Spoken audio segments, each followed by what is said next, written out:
La palabra de Dios en toda la isla.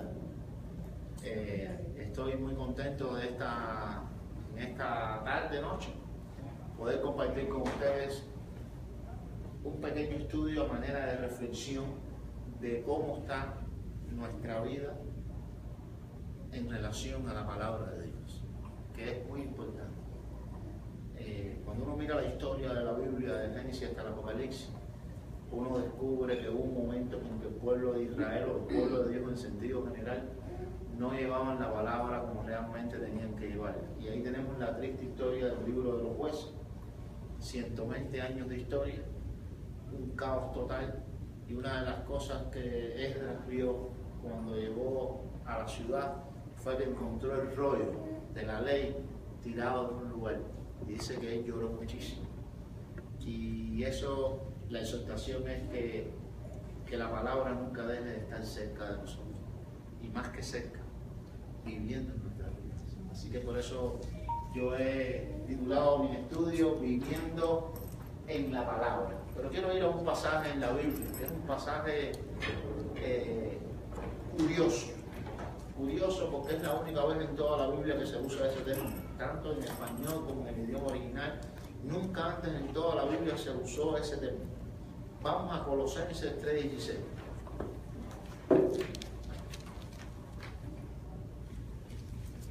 Y este es el pasaje. Colosenses 3:16.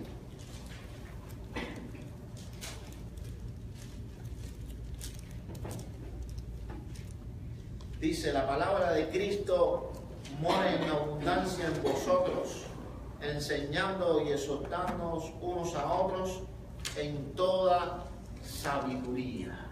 Vamos a ver. Padre, gracias por tu palabra, que es viva y eficaz. Te pedimos en esta tarde noche que el Espíritu Santo que vive en cada uno de nosotros pueda satisfacer nuestra necesidad espiritual. En el nombre de Jesús oramos. Amén. Les decía que es curioso lo que dice este pasaje.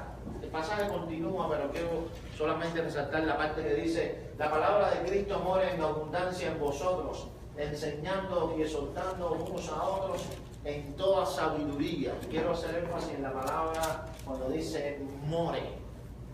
Ahí, de donde viene esa palabra en español, en el griego, es de donde viene la palabra nuestra casa. De la raíz de la palabra que se usa ahí, viene la palabra casa. Y yo no quiero hacer ese análisis para mostrar conocimiento, sino por una idea que quiero que mantengamos en nuestra mente, de qué es lo que Dios quiso decir a través del escritor bíblico cuando dijo: la palabra mora en nosotros. La traducción más sencilla de ese pasaje en griego pudiera ser esta: invita a la palabra de Dios a vivir en tu casa. La raíz de donde viene la palabra, que es oiko, viene la palabra casa. Cuando dice more, significa cohabitar, que vivan juntos. Y esa es la idea que quiero que tengamos en nuestra mente. La meta de Dios es que la palabra no esté aislada de tu vida ni de mi vida. No es que nosotros vivamos desconectados de la palabra, sino que su palabra, que tiene características. Dios está vivo y la palabra está viva también. Es viva y eficaz. Eso significa que es suficiente en sí misma. No importa quién la predique. ¿Oigan eso? No importa el predicador. La palabra de Dios en un niño tiene tanto poder como en un predicador que esté lleno de teología. Porque no está en el predicador. La fuerza está en la palabra, que es la palabra de Dios, que dice que es viva y eficaz, suficiente para satisfacer cualquier necesidad que esté en el ser humano.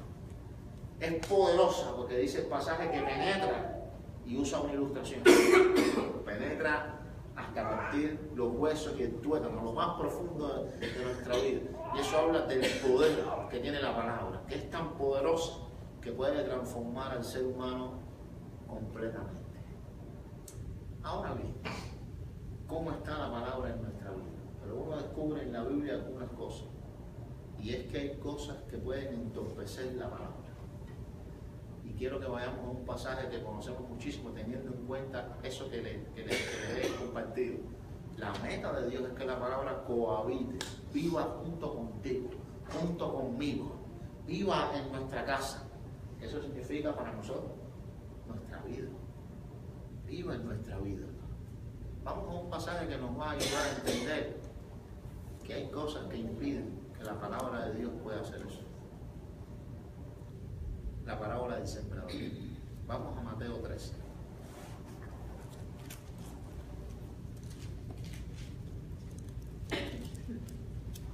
Quiero que busquemos Mateo 13. Este pasaje es bien conocido por todos nosotros. Es el gran pasaje donde Jesús explica la parábola del sembrador.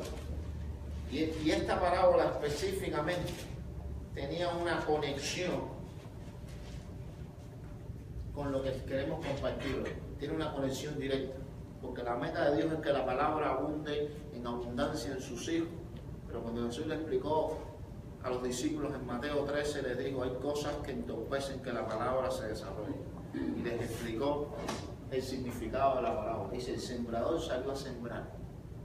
Y mientras sembraba, parte de la semilla cayó junto al camino. Y vinieron las aves y se la comieron. Y parte cayó en tierra, pero era una tierra que estaba llena, tenía tierra pero tenía piedra, algo así como parecido al contexto de aquí. En Cuba es difícil ver un terreno como este, porque es una isla y es muy fértil. Uno tira un frijol y si uno se viene a dar cuenta, en el patio de la casa lanza un frijol y cuando pasan unos días uno ve que ese frijol terminó. Pero cuando pasan otros días ve que el frijol no solamente germinó, sino que ya es una planta y tiene hasta vainas de frijol. Increíblemente. Así es toda la isla. Es muy fértil en todos los sentidos, aunque tiene pegado para la parte de oriente una zona que es un poco desértica. Ahora cuando pasó el huracán Matthew, nosotros estuvimos ahí. Y por primera vez en mi vida llegué hasta la punta de la isla. Y cuando uno llega hay un pedazo que bordea la costa que es así. Y ve los cactus, ya es una zona semidesierta. Pero normalmente es totalmente fértil. Dice que esta semilla cayó en un lugar donde había tierra, pero había piedra. Y la semilla brotó. Pero cuando las raíces trataron de penetrar en la tierra, encontraron un obstáculo, encontraron piedra. Salido el sol, se secó la planta y no pudo fructificar. Y Jesús dijo, y otra parte cayó en un lugar donde había tierra, pero había espinos. Y la semilla creció y los espinos crecieron, la semilla creció y los espinos crecieron, pero dice, los espinos crecieron más rápido y ahogaron la planta de la palabra y la hicieron infructuosa. Y finalmente la semilla cayó en buena tierra y dio fruto. Y después Jesús les explicó a los discípulos y les dijo, esto es lo que significa. Cuando alguno oye la palabra y no la entiende, viene el reino, viene el malo, disculpe, y quita lo que fue sembrado en su corazón. Y hay una cosa que puede entorpecer la vida de la palabra de Dios en nuestra vida. Y es cuando no existe, cuando no se logra una conexión entre la palabra y nosotros. Y eso es una de las cosas que quiero compartir. No se establece una unión entre la palabra y nosotros. Uno puede escuchar la palabra de Dios, pero si uno no se establece esa conexión, en nuestro caso, ¿dónde comienza? En nuestra mente. Uno no entiende. ¿No les pasa eso? Cuando muchas cosas están diseñadas para entorpecer el entendimiento de la palabra. Por eso es necesario que cuando nosotros tengamos la oportunidad de escuchar la palabra, de meditar en la palabra, entendamos que como el campesino, no sé si entienden ese término, como el campesino, el sembrador, cuando lanza la semilla, la lanza con la esperanza de que esa semilla se conecte con la tierra, porque a menos que se conecte con la tierra podrá fructificar. necesita caer en la tierra, conectarse con la tierra. Necesita que esa tierra no solamente que se conecte, que tenga condiciones, porque la potencia para vivir está en la semilla y ella va a crecer. Pero si no se conecta y cae junto al camino, cualquier cosa la puede eliminar en ese sentido. Tenemos que tener en cuenta eso. Por eso el salmista decía en el Salmo 1, bienaventurado el varón que no anduvo en consejos de malos, ni estuvo en camino de pecadores, ni en sillas de escarnecedores se ha sentado. Y cuando uno mira el Salmo, ve que lo primero que dice el salmista es una persona que va hacia abajo, va hacia el abismo. Primero dice, bienaventurado, dichoso, el que no estuvo en consejo de malos, el que no oyó cosas que no debía oír, ni estuvo en camino, no solo las oyó, sino que se puso en el lugar de las personas que le aconsejaban mal. Por eso dice, no estuvo en camino de pecadores, ni en sillas de escarnecedores se ha sentado. No solamente oyó, sino que se puso en el lugar, sino que se estableció para vivir como viven los escarnecedores, burlándose de la gente en este caso. Dice, bienaventurado el que no hizo eso. Y después aparece una enseñanza que es al revés, viene hacia arriba, sino que en la ley de Jehová está su delicia, y en su ley medita de día y de noche. Y la palabra meditar, con calma, dedica tiempo para entender, para comprender, eliminando cualquier obstáculo que impida que no se establezca esa conexión. Es como los celulares. Uno habla, pero a veces uno se mete en lugares donde la señal se empieza a interrumpir y no se entiende bien. ¿Qué dijiste? ¿Qué? O se corta. Y se crea un problema, porque se crea un problema pequeño, pero puede ser grave. El diablo está interesado en que nuestras mentes no se conecten con la palabra. No haya esa conexión, porque si uno no entiende lo que Dios dice, no puede vivir de acuerdo a eso. Y nosotros vivimos en un mundo donde constantemente nuestra mente, el campo de batalla está aquí adentro, el pecado está aquí. Si uno no deja de fumar en la mente, no decide que va a romper con eso, nunca se quita el cigarro de la boca. Si uno no decide que va a ser fiel y lo decide en su vida, no puede proyectarlo en la vida. Si uno no decide que va a responder en su interior con relación a la tentación en el momento que llegue, es un mal momento para decidir. ¿Recuerdan a Daniel y sus compañeros en Babilonia? Un cautiverio de 70 años. Daniel llegó aproximadamente siendo un adolescente, por los datos que se tienen en la Biblia. Vivió 70 años de cautiverio. Pero cuando él llegó adolescente, lejos de su familia, fragmentado, quizás había alguien que lo conocía, quizás en toda Babilonia, pero él no estaba con los suyos, de cierta manera con su familia inmediata. Pero dice que aquellos jóvenes, y el versículo 9 es impactante, propuso ¿dónde? En su corazón no contaminarse. Él lo decidió en su vida antes que llegara el momento. Y cuando llegó el momento y pusieron aquella comida que posiblemente lo que se piensa es que era una comida indigna en relación al judaísmo, o sea, la idea es que había animales ahí que la ley consideraba que eran impuros, o eran comidas que primero se ofrecían a los dioses de Babilonia y después se servían. Las dos ideas son claves. Cuando llegó el momento dijeron, nosotros no vamos a comer eso, pero lo habían decidido en su corazón. Necesitamos decidir tener una buena conexión con la palabra, muy importante. A menos que eso ocurra, nosotros no podemos vivir en la palabra. Hay una segunda cosa que va a estorbar que podamos vivir en la palabra. No hay suficiente profundidad de la palabra en nosotros.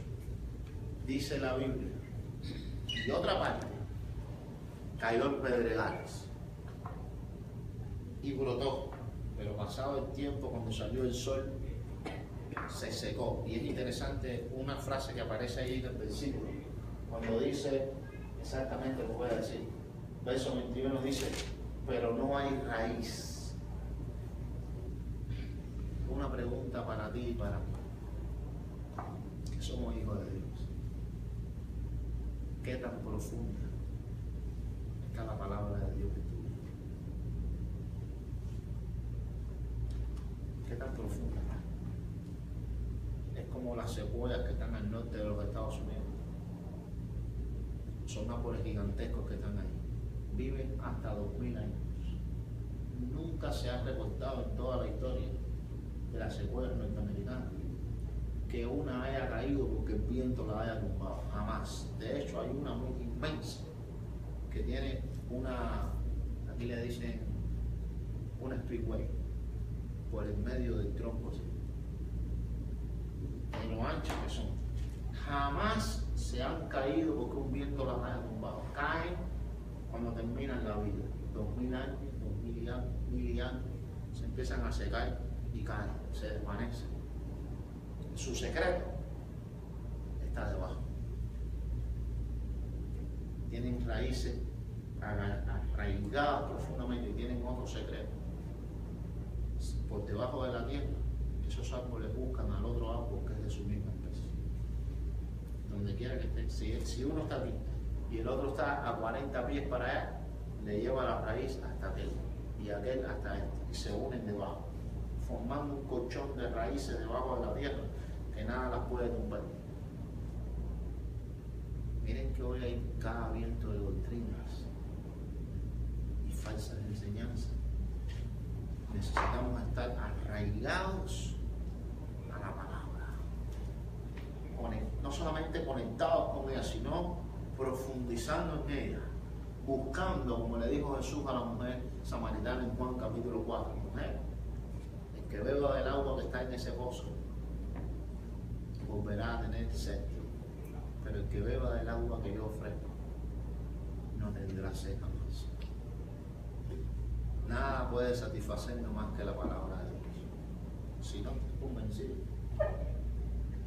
o convencida de que de la puerta de esa puerta para afuera no hay nada que te pueda satisfacer más que el Dios que tú has conocido. A menos que tengas ese convencimiento, tu fe no sobrevivirá. Porque allá afuera ofrecerán otras cosas. A menos que el Dios que nosotros entendamos que el Dios que hemos conocido es el único, que es suficiente en sí mismo para satisfacernos a nosotros, este mundo no nos puede ofrecer nada. A veces la gente se pregunta, ¿cómo puede la iglesia vivir en Cuba, un país que tiene tantas presiones y tantas escaseces? Con lo que se vota en este país vive toda Latinoamérica. En Cuba los niños a los 7 años no le dan leche, el gobierno se lo retira todo.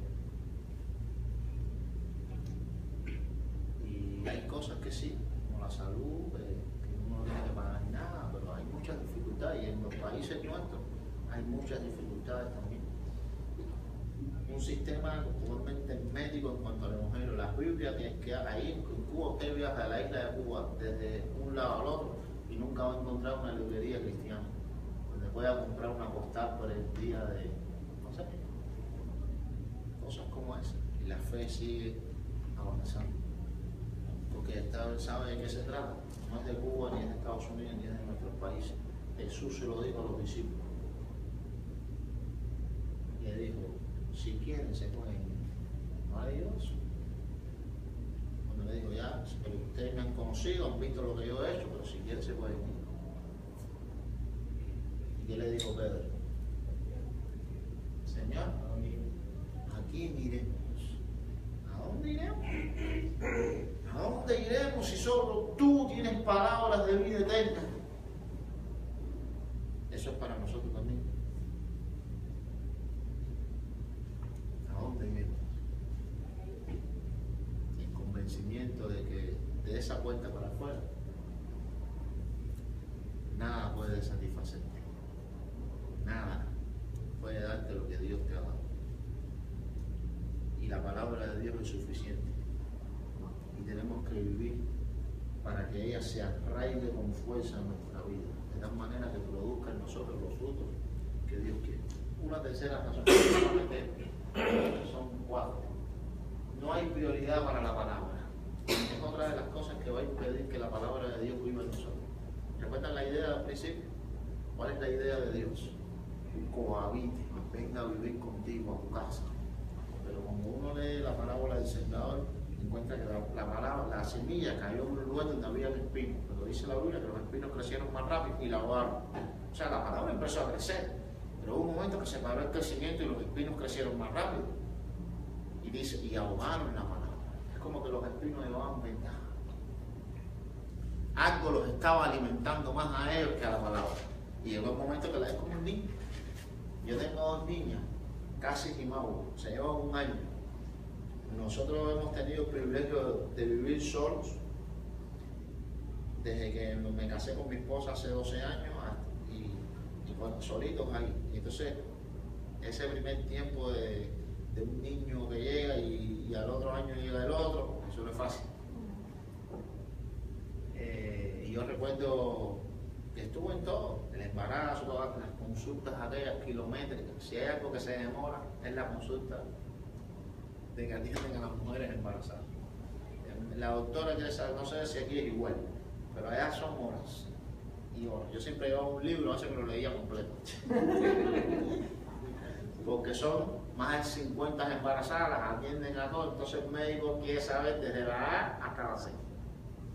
Quiere saberlo todo, que le mira la barriga 4 veces, en fin, la alimentación, todos los análisis.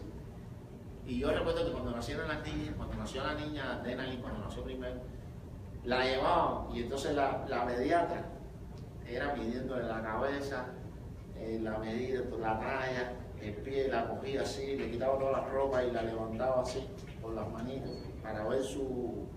Ellos saben de eso. Y decía, ella está bien. Y una de las cosas que aprendí es que cuando un niño está saludable, uno no se tiene que preocupar porque crezca. Si cuando llegue, por ejemplo, 4 meses, tiene que tener comportamiento de un niño de 4 meses. Hay algunas características que le indican a los pediatras que el niño está bien, pero hay otras que le indican que no está bien. Por ejemplo, una de las cosas que aprendí, hay un momento en que los niños hacen esto. Hacen así. Eso es clave. Clave en el desarrollo de un niño. Ese gesto nada más que haga así significa que él no tiene ningún problema neurológico. Una persona, un niño con problemas neurológicos nunca puede hacer eso. Tengo niños autistas en mi iglesia, jamás hacen así. Jamás. Otra cosita, que cuando el niño empieza a caminar, no camina así, ¿ven? Hay niñitos que caminan así. Eso. Un médico enseguida empieza a sospechar por qué camina así. Casi siempre esa manera de caminar así está relacionada con un problema de neurólogo.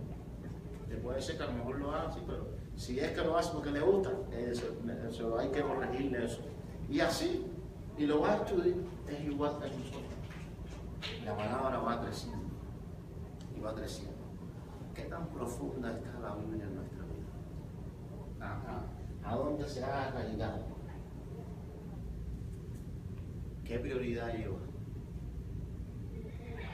Jesús dijo, cuando comparó los espinos, dice, estos son los que reciben la palabra, pero el afán de este siglo y el engaño de la riqueza hacen infructuosa la palabra.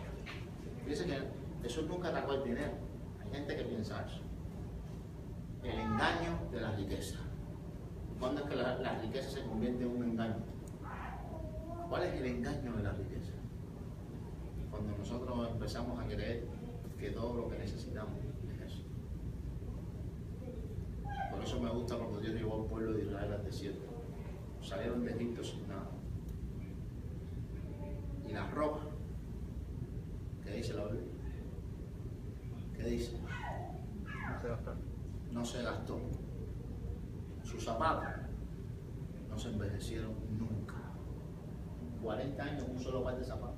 Vaya, que nosotros terminamos con un solo par de zapatos. Bueno,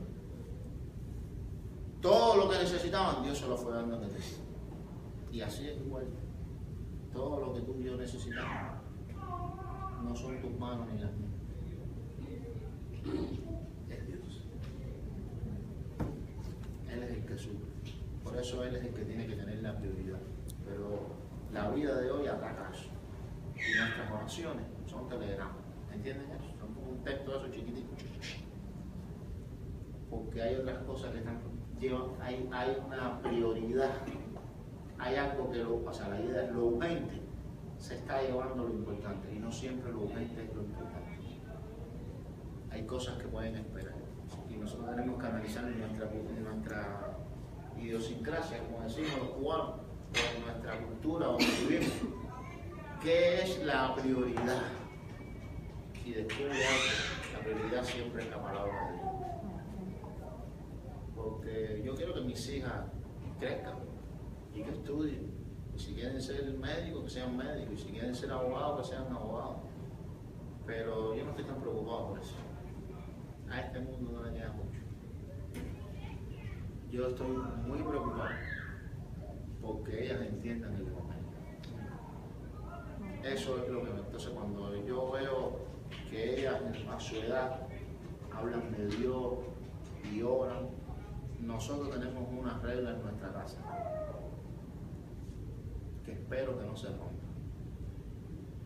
En mi casa se come en familia. Eso de que uno con un plato por allá arriba y el otro con el otro plato por allá abajo, eso no está permitido. El que más tiempo tiene agitado soy yo.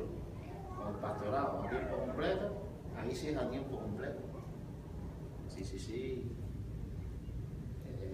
A la hora que te llamen va, como decimos los cubanos. Yo llego a mi casa a las 12 de la noche y me he ido a acostar y ha sonado mi teléfono. Y alguien tiene un problema y a esa hora hay que salir. Porque si Dios te llamó, ¿a qué te llamó? A servir a la hora que sea. Y he terminado un funeral y he ido a unos 15. Y no puedo estar en los 15 con cara de funeral. Y ya me ha pasado, pero he salido de una boda para enterrar a una persona. Y esos cambios, con el tiempo uno nota que lo van afectando a uno. Porque son cambios emocionales que ocurren en la vida, ¿no? Y además uno está enterrando personas que tienen una conexión común, o está celebrando la boda de una persona que tiene conexión común, ¿entiendes? Pero el Señor nos ha llamado a servir y nos ha llamado a que Él debe tener siempre la prioridad en nuestra vida, y eso tiene que ser así. Y yo les decía, poniendo un ejemplo, mientras ellas lean la Biblia y busquen de Dios, estoy tranquilo. Y una de las cosas que hacemos en casa es que, ¿por qué comemos juntos? Porque ahí siempre tenemos la Biblia cerca. Y entonces cuando se hace la sobremesa, es el momento en que yo le pregunto a mis hijas algo de la Biblia, de lo poco, como están comenzando ahora ya a leer y ya, en ese sentido, tienen 8 y 9 años, pero digo, la promesa que leíste hoy por la mañana, ¿qué decía? Y ella con sus palabras, y eso es lo que me interesa. Después de la muerte de Fidel, entró un eslogan en Cuba, que el gobierno lo enseña en la escuela. Esta es la frase: yo soy Fidel.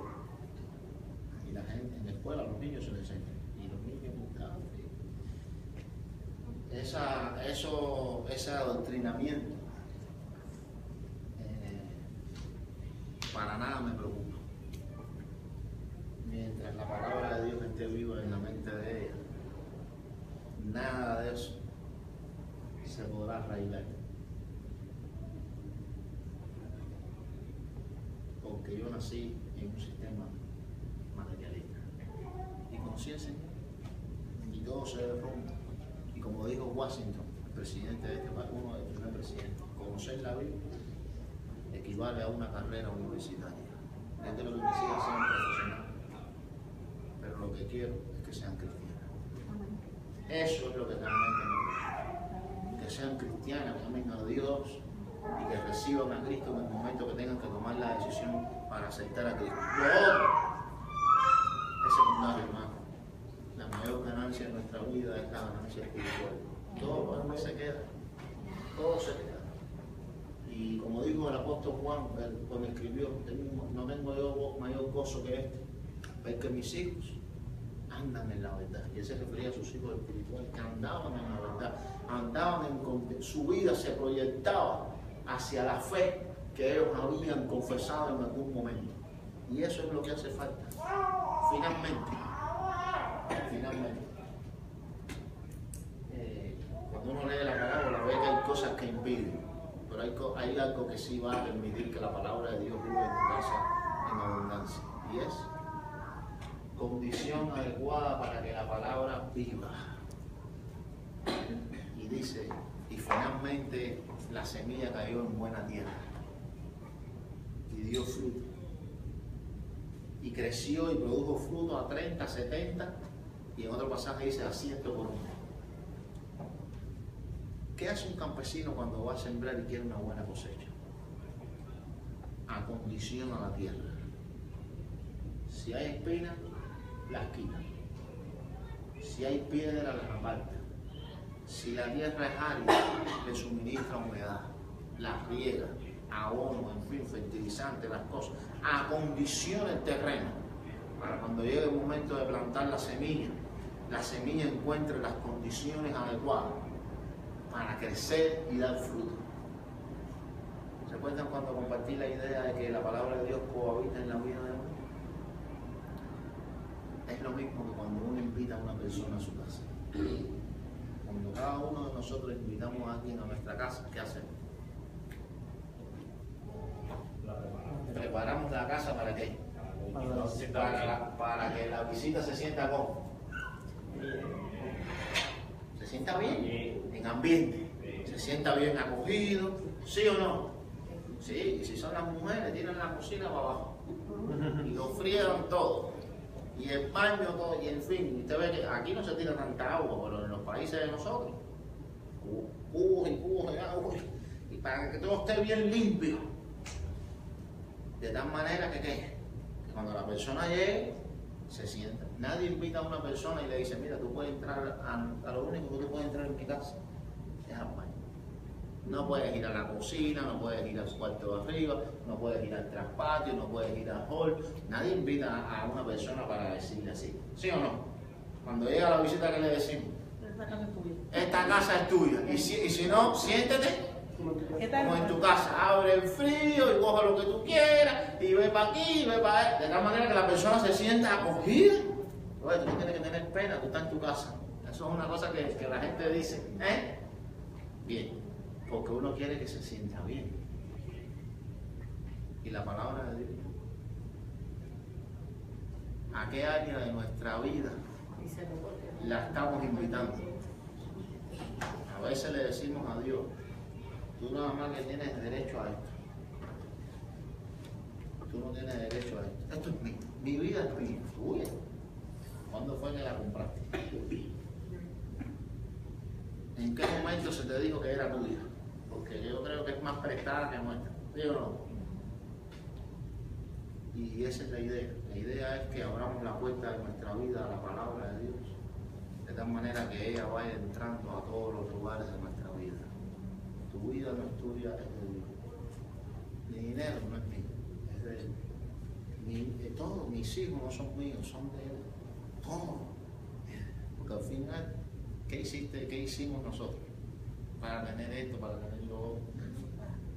El Señor lo ha hecho todo y esa es la idea. La idea es que así como invitamos a una persona para que tenga disfrute a plenitud en nuestra casa, esta historia y este pasaje nos invita a que Cristo muere en abundancia en nuestra vida. Nuestra mente, nuestro corazón, todo al servicio de Él. Esa es la meta.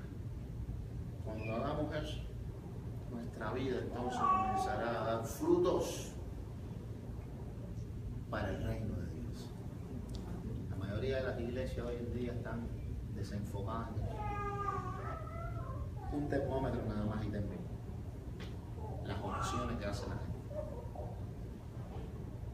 La mayoría de las oraciones, en todo el contexto, se basa en esto. Señor, me hace falta tal cosa. Señor, me hace falta tal cosa. Señor, cura a mi mamá. Señor, cura a mi tío, Señor, cura a mí, Señor, cúrame, Señor, me hace falta esto, Señor, me hace falta lo otro.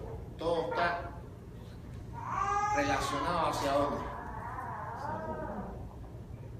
Hacia mí. Señor, cubre mis necesidades, Señor. Esas son oraciones egocéntricas. ¿Y el reino? ¿Dónde está el reino? Eso no es lo que enseña el Padre Nuestro. ¿Cómo termina el Padre Nuestro? Venga tu reino y hágase tu voluntad en la tierra como en el cielo. Y el pan nuestro de cada día, damos. O sea, la idea del pan es nuestra necesidad. Cúbrelas. Dios sabe, pero nosotros no debemos orar solamente por nosotros, en el reino. La idea es que cuando oramos tenemos que tener una previsión del reino de Dios. Porque es más, a veces no sabemos ni lo que oramos. Y no sabemos ni lo que pedimos. Jesús lo dijo. Ustedes no reciben porque piden mal. Piden para gastar en vuestro deleite. Piden para Él el reino. Recuerden la promesa. Buscar primeramente el reino de Dios y su justicia. Y las demás cosas serán añadidas. Lo que nos hace falta lo tendremos. Lo que no necesitamos nunca lo recibiremos. El reino de Dios y su justicia. Y eso es ya lo que tiene que avanzar, no somos nosotros, es el reino. Porque cuando avanza el reino, avanza la palabra. Avanza el reino, avanza el mensaje. Y será predicado este evangelio hasta el fin. Y todo puede comenzar viviendo en la palabra que debe vivir. Y gracias por poder